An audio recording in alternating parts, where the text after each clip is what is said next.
Hey everybody, welcome back to another reaction video. This one is Star Wars, The Old Republic timeline, The Return of the Mandalorians. And if you've seen the show, I'm jealous. I have not seen the show. I've heard good things. I've of course seen Baby Yoda, which is the most cringe thing to probably hear if you're a fan of Star Wars. Oh, great. Guy knows Baby Yoda. Wonderful. But this will be interesting. This is kind of a journey through the timeline of what led up to all these Jedi Sith battles and squabbles and whatnot. This was requested by a Patreon subscriber. If you too would like to join the Patreon, link down below in the description will get you there. Leave a like on the video if you like it. Subscribe to the channel. If you're new here, I post daily. Hit the notification bell if you want to know exactly when videos get posted. And let's go.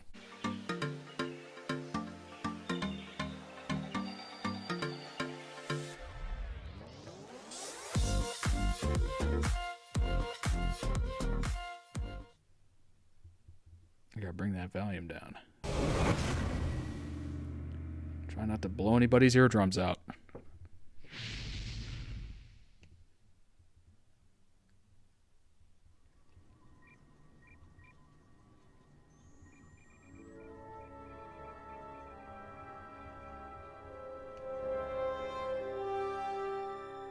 Mandalorians, trained from birth to fight in battle. Their bodies are honed into killing machines.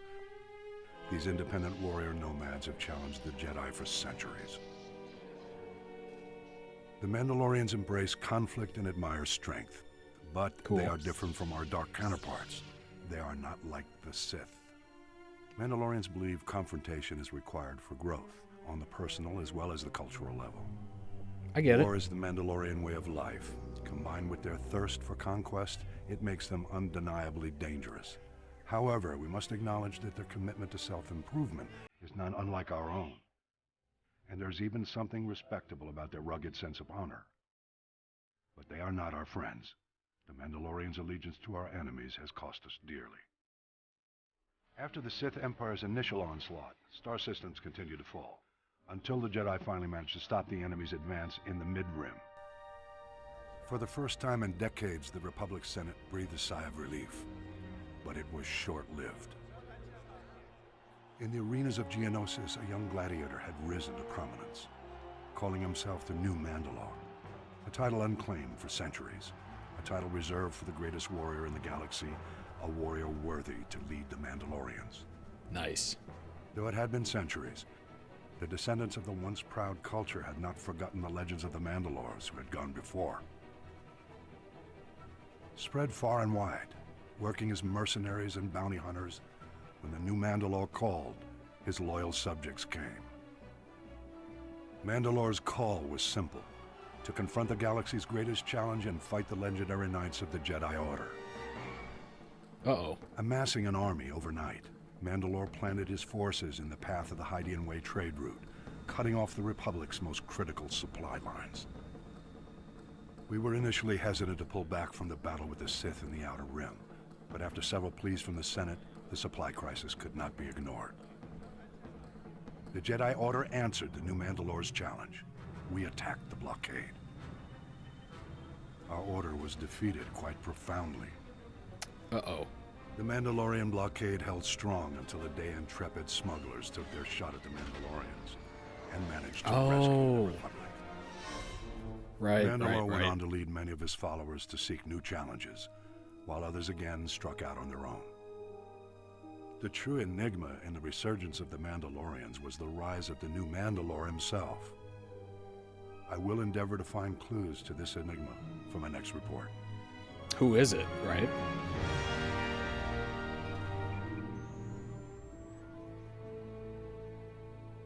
Interesting.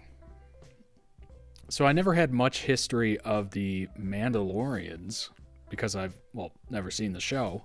And I never really had any sort of backstory into them. Were they even in the movies? That's a good question. Were they in the movie? If they were, I don't remember. I don't remember much of the movies. That's kind of a downfall. But I will be watching or trying to watch. I actually want to watch through all of them, which would be great. Just kind of get like the order right. As soon as I can figure out, number one, time to do it, because believe it or not, I do have a full-time job. And number two, I need to be able to find sources for all those. That's pretty cool that they have this leader that just kind of calls himself the king of all warriors, which is pretty legit. What's funny is the helmet kind of reminded me of Gladiator with Russell Crowe. And I just picture like them having these ultimate, ridiculous, awesome battles to figure out who's the top dog. But it's almost like if somebody stands up and does it and everyone's terrified of that person, do they just kind of like all fall in line? Or is there like this massive like gladiatorial kind of style combat to decide if they're worthy or not? What is the steps it takes to go from nobody or general or whatever up until the top dog? Let me know down in the comments if you know. Leave a like on the video if you like it. Subscribe to the channel. Link to the Patreon down below in the description. I shall see you on the next one.